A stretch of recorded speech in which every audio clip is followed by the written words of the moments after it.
Well, if there wasn't a clear winner as of a few days ago, there certainly is one as of today. The debate yesterday, absolutely insane. And if you want to see the highlights, I really recommend that you go and check out my last video. It's about 50 minutes long, but it's all of the Pierre and Carney back and forth that happened during the debate.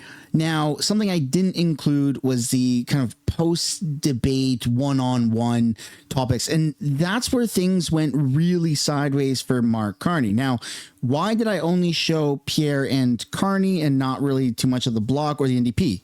A few reasons that were explained at the beginning of yesterday's video and at the beginning of the highlight reel for the French debate.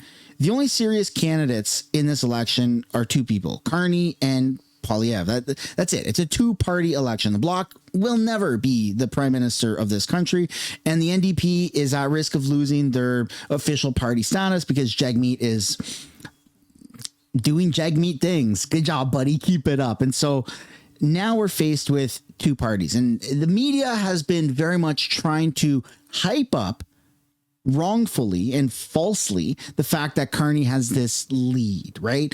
And yesterday really proved that, wow, that's not the case at all. And so there's actually a lot of talk that Mark Carney may have lost the entire election because of some of his not only responses, but questions to Pierre Poilievre yesterday. And that is what we're taking a look at today. I can't help but smile. It's a beautiful day. Can you feel it? It's a blue wave. And I just so happen to be wearing a blue shirt and a blue hat. Total coincidence. I didn't plan that out at all. Welcome back to the channel. Welcome back to another video, everybody. Before we get into it, I do really want to encourage you guys to hit the like button and subscribe if you haven't already. It tremendously helps grow the channel and push videos out further so they can have all the appropriate information to make the right educated decision when it comes time to voting. And if you do want some, election themed stickers or merch, then click the link down below in the description or the pinned comment below where you can get yourself a sticker like this and many others, including hats and t-shirts and sweaters and the whole shebang. This is going to be pretty wild, folks. Mark Carney is literally now in the negatives. I mean, this is something that the mainstream media is having to admit, and this is something that after making several calls today, I've talked to friends and family who have people in their lives that are more liberal leaning, and everybody who watched what took place yesterday is now that I've spoken to or indirectly spoken has now come to the conclusion that it's over for Mark Carney. Like, he not only lost the debate, but very likely lost this election. And I can't help but smile. I hear the birds chirping. I'm like a few minutes away from the ocean, and we are en route to fixing our country, which is just the cherry on top. So without further ado, let's get into this video, shall we? Starting off with this piece right here. I love this clip so much, where Carney was, being absolutely badgered by Pierre Poilievre, and Pierre brings up the fact that he is kind of like Justin Trudeau, very much like Justin Trudeau. And even the Bloc says, ooh, that's gotta hurt. Kind of funny. So let's take a look. And are you prepared to elect the same Liberal MPs, the same Liberal ministers, the same Liberal staffers all over again for a fourth term? Mr. Carney, Justin Trudeau's staffers are actually here with you at this debate in Montreal, writing the talking points that you are regurgitating into the microphone. How can we possibly believe that you are any different than the previous 10 years of Liberal government? You hear the Bloc? Ooh, ouch, that's painful. And it really was. It was really, really painful for Mark Carney. Pierre did such a phenomenal job. And then we got to talk about the security clearance, because, oh my goodness, Liberals are obsessed with Pierre Poilievre's security clearance. Where is it? How can you be prime minister without a security clearance? Well, he doesn't need one until he is prime minister, and he's had one in the past. So that entire rhetoric and that entire topic gets completely squashed very easily. And he kind of makes Mark Carney, not kind of, very much makes Mark Carney look like an absolute idiot, which, again, I can't help but smile. Here we go. Since you've had the opportunity to get your top secret security clearance and you've refused, why? Well, first of all, I have got my security clearance when I was a minister. I got top secret clearance at the time, so there's no problem getting that. But when the government made this recent offer, they said that if I got the security clearance briefings, that I would be gagged under the security law, and I could be prosecuted if I spoke freely about matters of foreign interference. Now, given that Canada has experienced Chinese interference by Beijing, the government of China, in 2 consecutive elections, I needed to do my job to speak freely without fear of prosecution.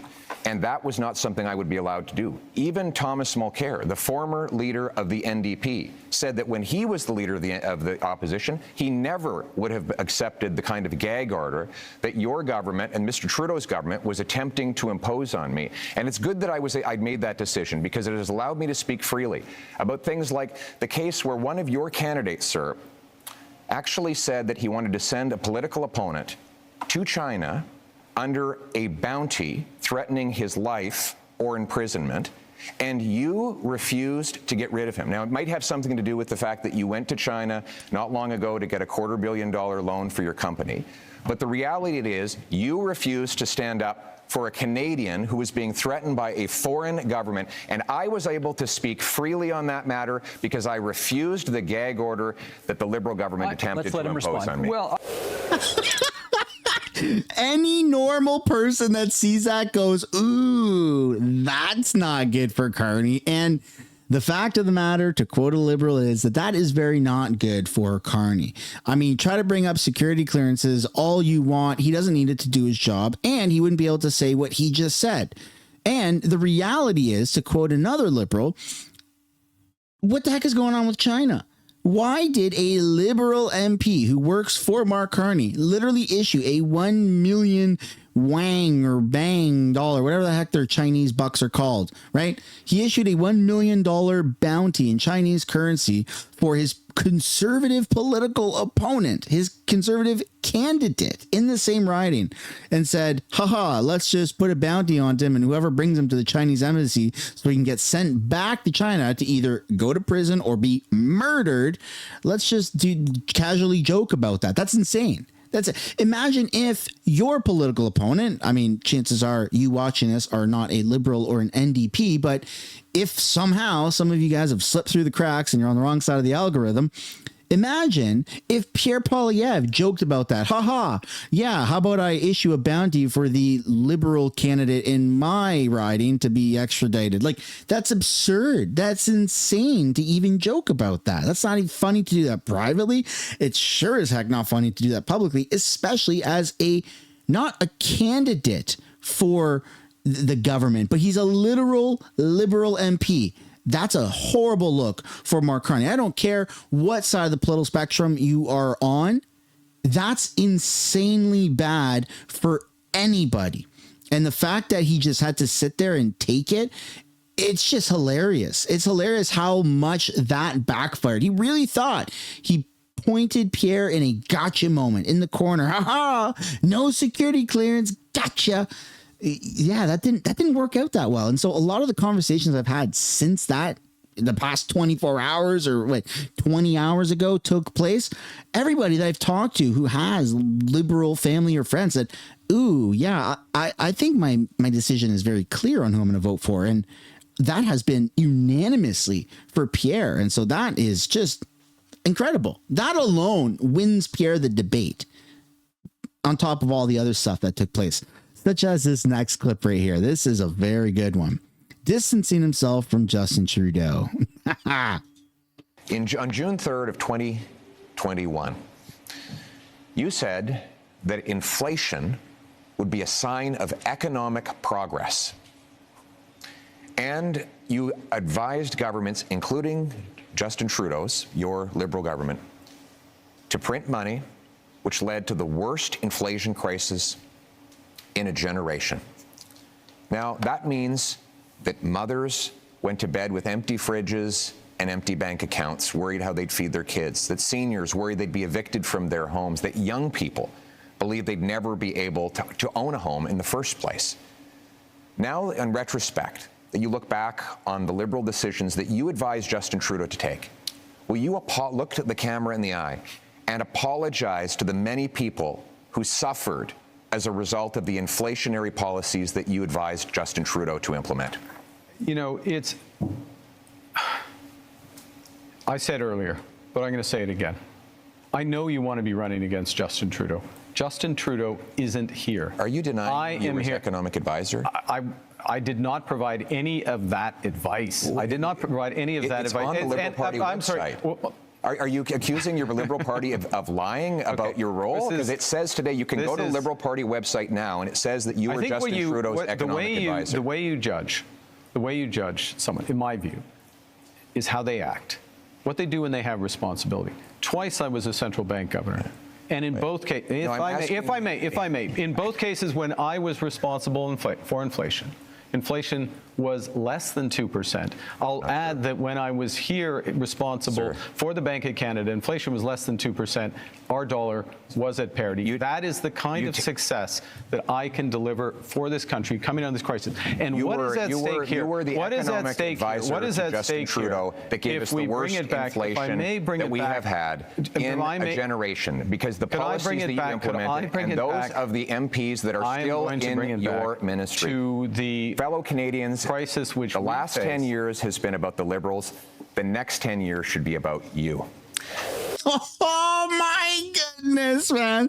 I've never seen this brutal of a smackdown. I guess it seems so wonderfully, produced, because we haven't seen Pierre in the debate stage in the House of Commons in question period in so long, because this Liberal government has been hiding through prorogation and extending it, and now an election and all this stuff. But that's what Pierre brings to the table. You talk about being caught in these gotcha moments.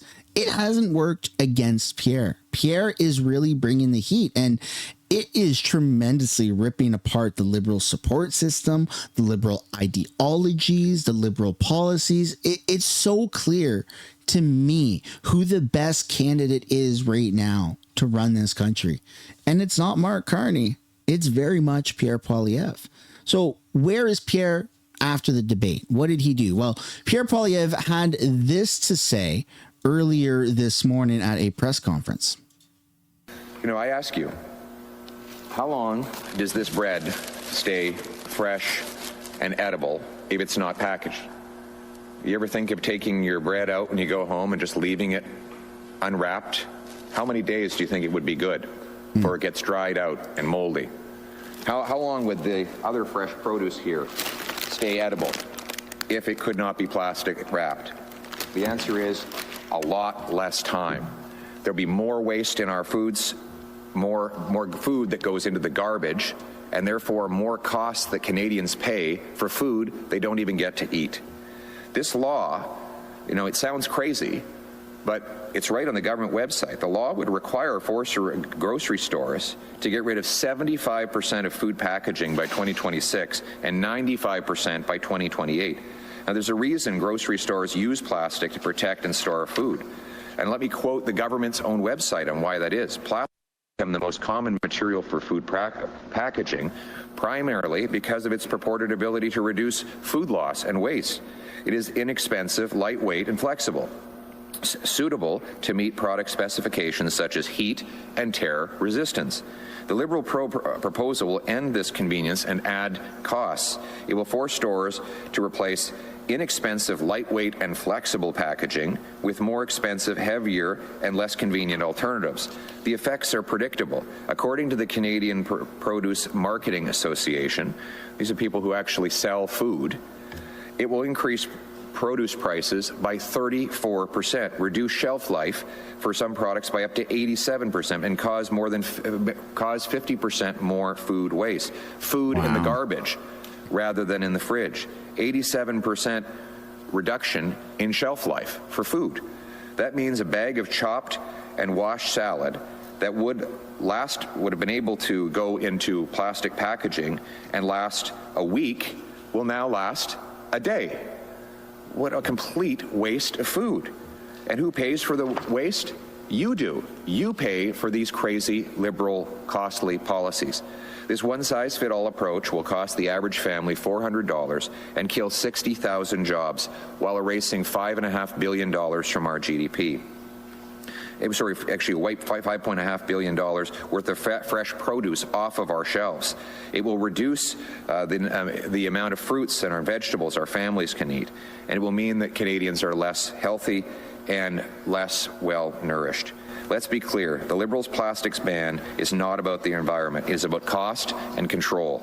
Only 1% of plastic waste ever ends up in the environment. The other 99%, it's disposed of safely or recycled.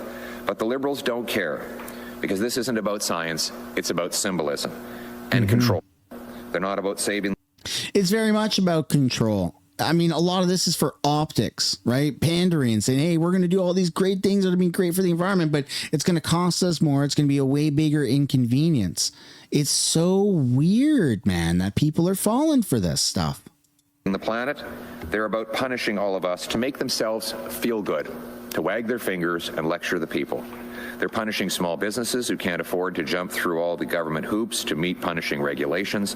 They're punishing farmers and grocers who simply want to deliver fresh food affordably. And they're punishing low-income Canadians who are already struggling to get by. When I'm Prime Minister, that all ends. We will bring back common sense packaging rules to bring down food prices and save Canadian jobs. Today, I'm announcing that Conservatives will bring change. We will axe the Liberal food packaging tax to save families $400 on groceries and to save 60,000 Canadians their jobs. We will repeal the federal plastics ban, including the ban on plastic straws, checkout bags, food containers, and cutlery, because consumers and businesses should be free to choose what works best for them. We will eliminate labeling and packaging requirements that raise the cost of fresh produce and groceries by up to 34%, because families shouldn't have to pay more to eat healthy. We will protect restaurants, grocers, and low-income Canadians from costly one-size-fits-all packaging rules that hit the people who can least afford it, causing them to pay the most. We will end the Liberal ban on convenience. We'll base policy on evidence and affordability, not on elite virtue signaling and bureaucratic power grabs. That is exactly what the Liberal government has been doing. They've been virtue signaling. They've been pushing all this rhetoric that we need to be this like only country in the world that's environmentally friendly, where we can urinate into bottles and it filters out and we can turn that into drinking water. Essentially, it's not like a real thing, but kind of. I mean, that's kind of a good analogy to how eco-friendly this Liberal government has been trying to turn us into. And all for what? To save money? That's not at all what it would be doing. It'd be costing us so much more money, and it's so unnecessary right now when we're in an economic crisis, which we have been. And if they weren't changing the definitions of a recession, this would be classified as a recession. It's crazy that they're still talking about, well, hey, you can bear the cost a little bit more and suffer longer so that we can check the boxes for being this ultra progressive country that the majority of Canadians don't want. Super bizarre. And it's so important to get out and vote to make sure that we don't collapse as an economy. But that's not the only promise that Pierre Poilievre is doing. CBC is reporting that Pierre Poilievre is promising to scrap the single-use plastics and bring back plastic straws. Kind of neat. And disposable grocery bags. Super good idea. I mean, I'm all for this. I hate having to use reusable bags all the time. I don't mind using reusable bags. If I remember them, it's great. But even when you go grocery shopping, I mean, oftentimes people forget their reusable bags in the trunk of their car, in the back seat, or at home. And you got to go buy another reusable bag. It's like $5 or something. And if you got to get multiple, then it's so much more money, right? It's just weird. Super weird. So let's see what CBC has to say about this. So the party leaders popped up in different locations again today, but they had one issue in common, which is plastics, oddly enough. Explain that to us. Yeah, back out on the trail in earnest, plugging some new policies in a couple of cases, a new platform in one case, a partial platform anyway, and also kind of leading into some of their closing arguments for voters as the advance polls open today. Pierre Poilievre doing an announcement in Quebec, interestingly going to a place where workers used to make a good living, he said, working in a factory that takes what used to be plastic shopping bags and recycles the plastic, but saying that their jobs, their livelihoods have been impacted by the single-use plastics ban that was brought in under former Prime Minister Justin Trudeau, and lashing out against this ban, which by the end of the year will apply to things like straws and stir sticks, as well as those shopping bags, and suggesting that this is a problem for a myriad of reasons. And in fact, he didn't just limit himself to the kind of forks and knives of it all, but also leaned into the further proposal, which doesn't become a ban at the end of the year, but the further proposal to eliminate all plastic packaging for things like fruits and vegetables, and really try to eliminate that food waste.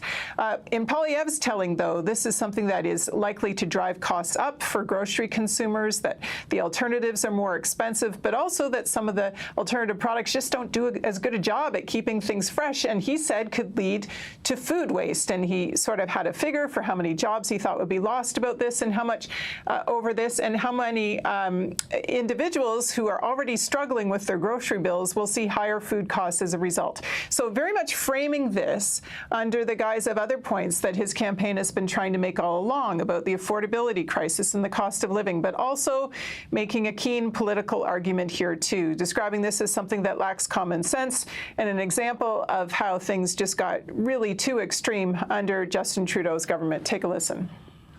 The Liberals don't care, because this isn't about science, it's about symbolism and control.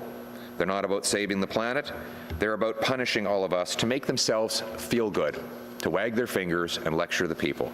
They're punishing small businesses who can't afford to jump through all the government hoops to meet punishing regulations. They're punishing farmers and grocers who simply want to deliver fresh food affordably. And they're punishing low-income Canadians who are already struggling to get by.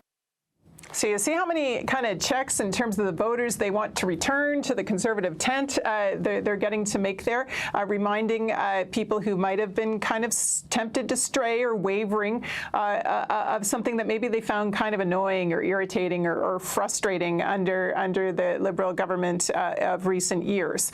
Which brings us to Mark Carney, who was doing an event of his own today in Niagara Falls. Kind of a bit of a flex, a bit of a warm-up stretch really for the release of the Liberal platform, which he said is coming tomorrow. Of course, if you are framing your campaign on border issues and who best to respond to Trump, then plunking yourself in front of the Falls there, a sensible backdrop. Also, a riding that perhaps they are hoping that with the help of some momentum in this campaign, they might be able to take from the Conservatives. But Carney was asked about the plastics ban, and he found a way to kind of put it under the frame of Canada-U.S. relations. Take a listen.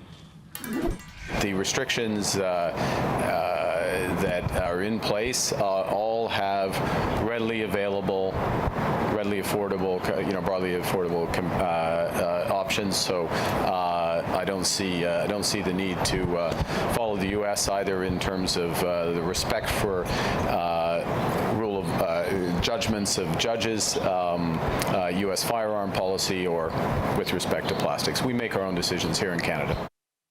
So saying that this was an imported idea, sort of a response to something kind of whipped up from another place, not something that sort of Conservatives conceived of their opposition in and of themselves. I'm going to show you the reaction from NDP leader Jagmeet Singh, too, because he, of course, has been very strong on grocery prices, going after the grocery giants. And his reaction to this kind of Conservative move is, did Galen Weston write this? Of course, a grocery kind of CEO, frequent sort of attack someone that the New Democrats frequently attack, and Singh's saying, look, food inflation is happening because of gouging by the grocery giants, not packaging, and then using that as an opening to talk about his own platform and how the Conservatives and the Liberals don't support what the NDP is calling for, which is a cap on the prices of certain food essentials.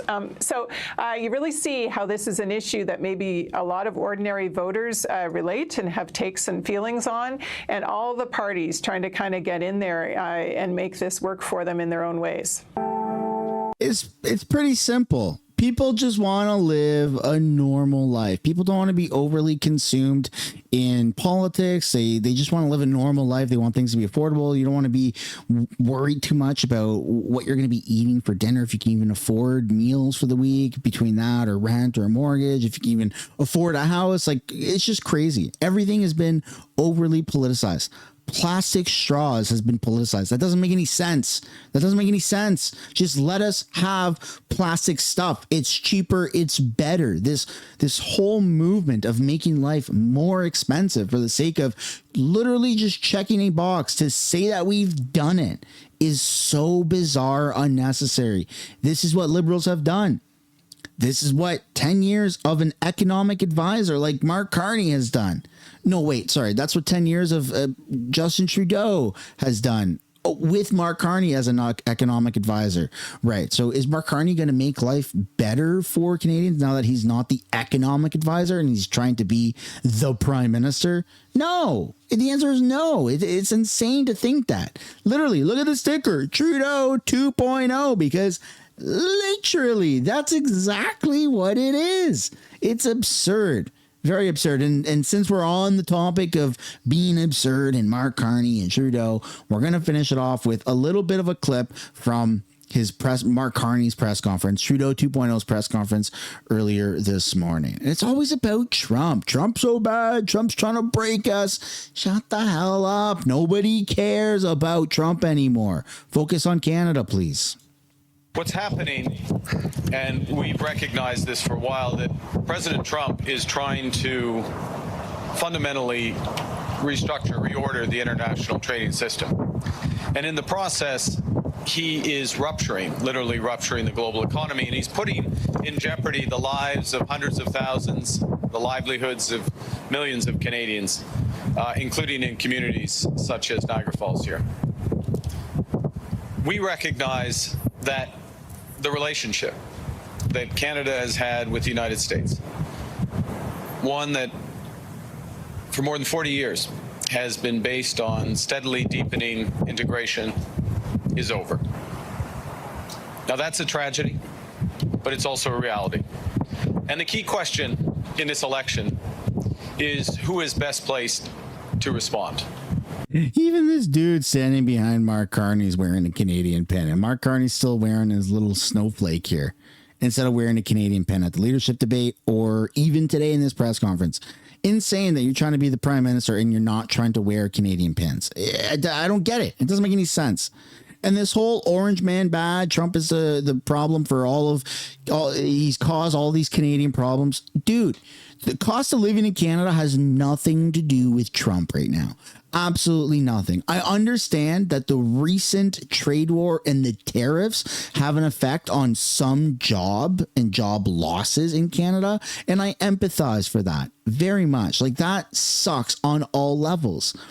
However, our actual cost of living outside of recent job losses and recent restructuring that companies are doing over 10 years is not because of Trump. It's because of this guy. This economic advisor has been causing these issues.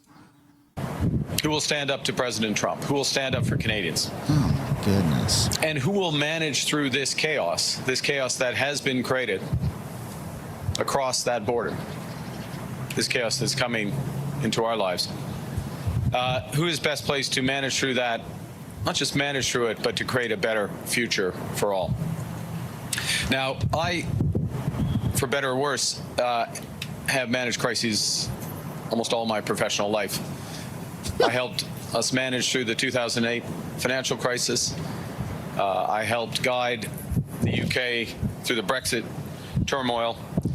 I think I know not just what it takes to survive a crisis, to get through a crisis, but what it takes to emerge stronger than before. I know from experience that when you're in a crisis, you don't hope for the best. You have to plan for the worst. And in this crisis, it means preparing for America's threats to our very sovereignty. I think it's clear the U.S. wants our land, wants our resources, wants our water, wants our country.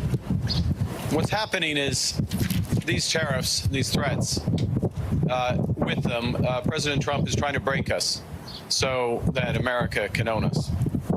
Now, that will never happen. That will never happen. Canada is not America. It will never be part of America. But we need a plan to deal with this new reality. Because, and I know this from experience, that in a crisis, plan beats no plan. A plan provides direction in the fog of uncertainty. A plan provides purpose. It rallies the team. It drives action. Mark Carney reminds me of somebody who like peaked in high school. Hey guys, I remember that time I threw that one touchdown pass that won us the game and put us into the playoffs. Yeah, I could do it again. You got to trust me, man. I could do it again. It's the same type of vibes. Very, very bizarre. Okay. And there's a lot of controversy with the stuff that he's actually done in the past with the Bank of Canada and when he was the governor of the Bank of England. He doesn't have as good of a reputation as what he thinks he does and what the mainstream media is trying to basically put out there. It's factually incorrect. He's not as good as he thinks. So that peaking in high school, yeah, you should come back down to reality, buddy. And on top of that, the Liberals are always needing somebody else to be the bad guy, whether it's China, which is, I'll give them that, bit of a bad guy, even though Mark Carney has a lot of business dealings with China. Putin is always the bad guy to the West, right? A lot of our movies, even embedded in our culture, you hear the Russian accent. That was a horrible accent, right? Vodka, bad guys, Russia, Mother Russia. And Russia's always the bad guy. That's not me saying Russia's the good guy at all. I don't know. Maybe they are bad. I don't know. I don't care. But economically speaking, now the Liberals are pinched in a corner and they're saying, okay, well, we're not the bad guys. There's no way it's us. So Trump must be the bad guy. And that's the whole narrative that they're trying to push forward. And it's so embarrassing because Trump, Putin, China, sure, they could be bad guys. Maybe not. They could be. Who cares? Or you could look inwards and see that maybe you guys are the bad guys and maybe you guys are a lot of the problems as to why we're in this position in the first place. But no, there's no accountability. There's no self-reflection. There's no analytical thinking. There's no critical thinking when it comes to this. They just point the finger at somebody else and say, that's the bad guy. Focus on them. Don't look at us. Focus on the bad guy. And it's so annoying. What Trump is doing right now sucks. Absolutely. There is a way out of this. There is a positive on the other side of this. But stop with the whole Trump bad guy thing. Trump bad guy. That's our neighbor, man. Why are you doing that? You have the booing of American anthems now is going on. You have a lot of tensions between Canadian citizens and American citizens. It's so unnecessary. And it frankly shows a lot of weakness that the accountability can't be had that, hey, okay, the Liberal government has made some mistakes, but we're here to make it right. And we're going to do things differently. That messaging alone would speak so much more volume. And I hate to like throw that free piece of advice out there, but accountability goes a long way. It's not that hard to say I've made a mistake, but apparently it seems impossible for these people. So on that note, that's where I'm going to end the video. I'd love to know what you guys think down below in the comments. And if you haven't yet already, I'd really like to encourage you guys to hit the like button, subscribe to the channel, and I will see you all in another video. Bye for now.